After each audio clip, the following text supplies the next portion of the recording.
Hola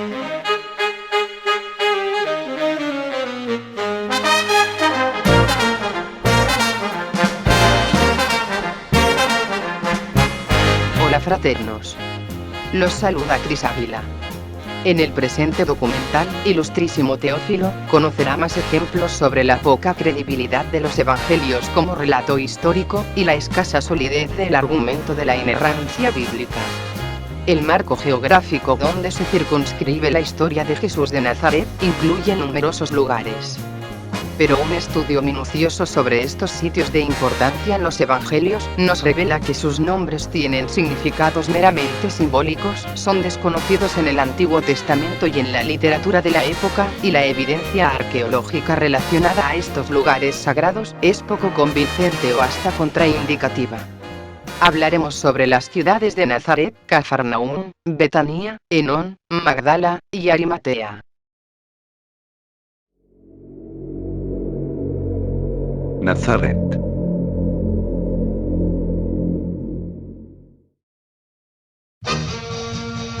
¿Existía Nazaret en tiempos de Jesús? Probablemente no. El nombre es desconocido en los documentos de la época, incluyendo las epístolas, siendo las de Pablo las más antiguas del Nuevo Testamento. La ciudad es nombrada solo en los Evangelios y en Hechos de los Apóstoles. El evangelio más antiguo es atribuido a un tal Marcos, si bien se desconoce los autores de varios de sus componentes. En Marcos se mencionaba a Nazaret solo una vez. Pero los eruditos sospechan que esa referencia fue agregada posteriormente, al igual que los 12 últimos versículos del evangelio. Si esto es verdad, se deja el evangelio más antiguo sin ningún conocimiento de este lugar. Una vez que Nazaret fuera insertado en Marcos, creció en importancia en el naciente credo cristiano.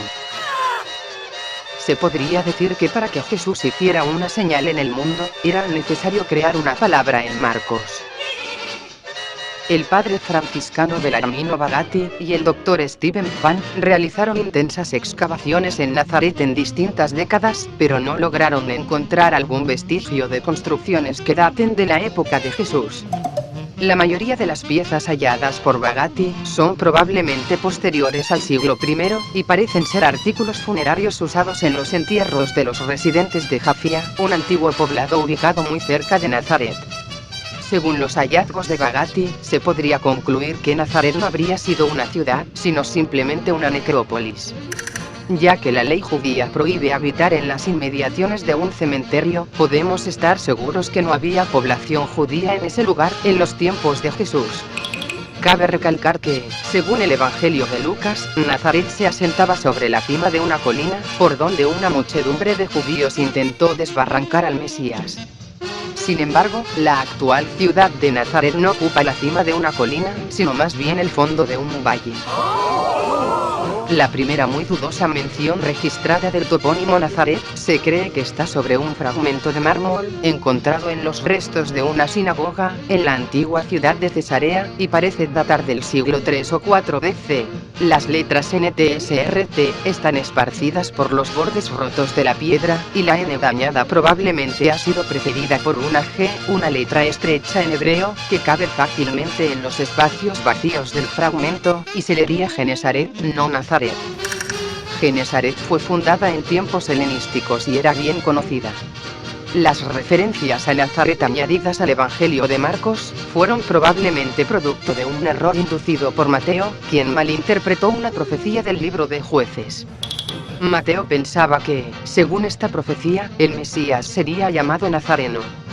Desde mucho tiempo antes de Jesús, ya existían los nazarenos, no como habitantes de una localidad, sino como designación de algunas sectas judías. Existían también los llamados nazires, o nazoreos, judíos consagrados a Dios, de largas barbas y cabelleras. Pero los evangelistas relacionaron equivocadamente estos términos a Nazaret, sin percatarse que de haber existido tal ciudad, el patronímico generado hubiera sido nazoretano, no nazareno. Cafarnaúm.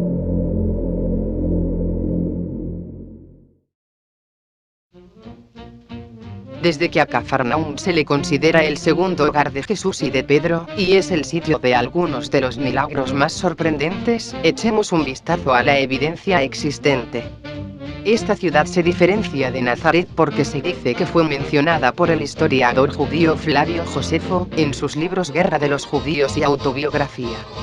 Sin embargo, este autor refiere en ambos textos dos sitios diferentes, y ninguno de ellos es equivalente al Cafarnaúm bíblico.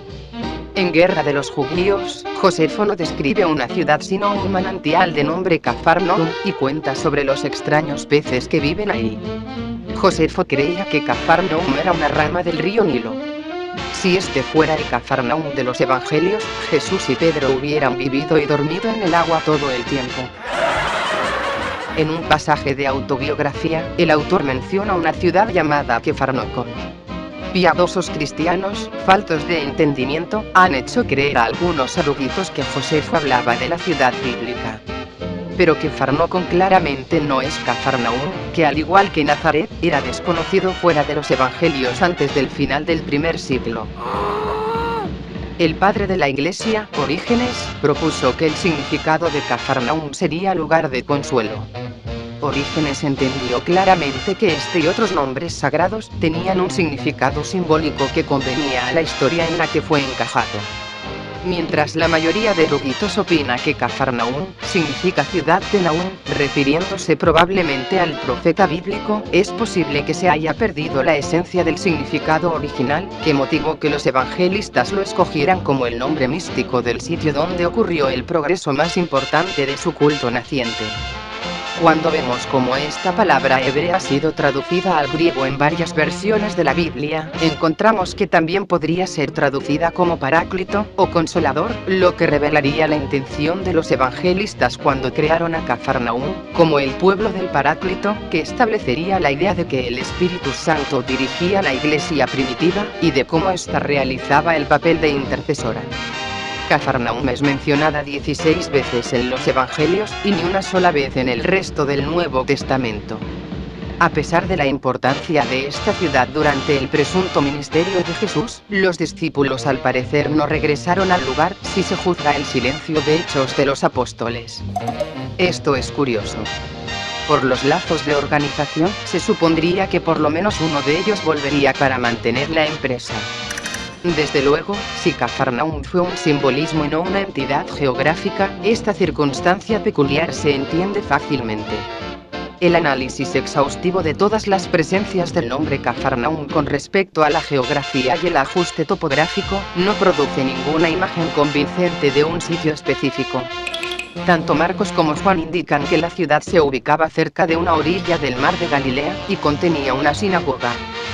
No obstante, Mateo, citando a Isaías, identifica a Cafarnaúm como una ciudad marítima, situada en la región de Zabulón y de Neftalí. El hecho de que se haya perdido una ciudad tan importante en el nacimiento del cristianismo durante siglos, luego de su momento de gloria, es bastante extraño y requiere una explicación de los que alegan la historicidad de Cafarnaúm.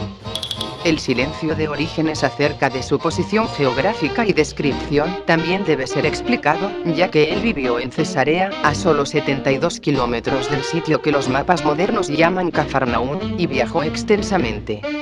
En una de sus obras, Orígenes escribió: «Hemos visitado los sitios para aprender e investigado los pasos de Jesús, de sus discípulos y de los profetas». Pero jamás dio señal alguna de que él supiese dónde quedaba el lugar.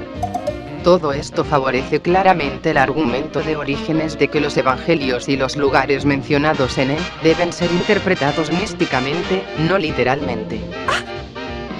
Con ausencia de una tradición, hoy en día solo un sitio es considerado candidato para ser el pueblo del Evangelio, un lugar denominado Telú, a 4 kilómetros de la desembocadura del río Jordán, y que es administrado por la Orden Franciscana. Los mapas israelíes llaman al lugar Kefarnayún, el equivalente en hebreo de Cafarnaúm, y tanto las agencias turísticas católicas como judías están absolutamente encantadas. Sin embargo, el sitio de Telú nunca ha contenido un manantial. Esto lo descarta como el lugar referido en Guerra de los Judíos de Josefo, y lo descalifica como el Cafarnaúm de autobiografía. Tampoco podría ser el sitio mencionado en Mateo, si bien Telú está dentro del antiguo territorio de Neftalí, es seguro que no está en Zebulón. El hecho de que el lugar sea manejado por interesadas órdenes religiosas, nos advierte que los trabajos arqueológicos en Telú deben ser tomados con el mismo escepticismo que uno muestra con los creacionistas fanáticos y sus investigaciones pseudocientíficas. Más de 2000 monedas encontradas en las excavaciones han sido ocultadas y suprimidas. Aunque posee restos de una sinagoga del primer siglo, sería requisito para que un lugar califique como un posible Cafarnaúm bíblico. Nadie, excepto algún franciscano loco, piensa ya que la sinagoga de Caliza en Telú, mostrada a los turistas, data de la primera centuria. La afirmación más vergonzosa hecha por los excavadores franciscanos consiste en que habían encontrado la casa de Pedro bajo las ruinas de la iglesia octogonal del siglo V. Se dice que los restos son de una habitación cubierta con inscripciones cristianas, lo que demostraría que el sitio ha sido venerado, pero los arqueólogos sinceros no creen que la evidencia muestre actividad cristiana antes del siglo IV. Seguramente, por aquel tiempo, ya existía un embaucador comercio turístico que obtenía dinero fácil de los peregrinos crédulos, mostrándoles el lugar donde la suegra de Pedro durmió cuando tuvo fiebre, y donde Jesús estuvo de pie cuando le dio la aspirina.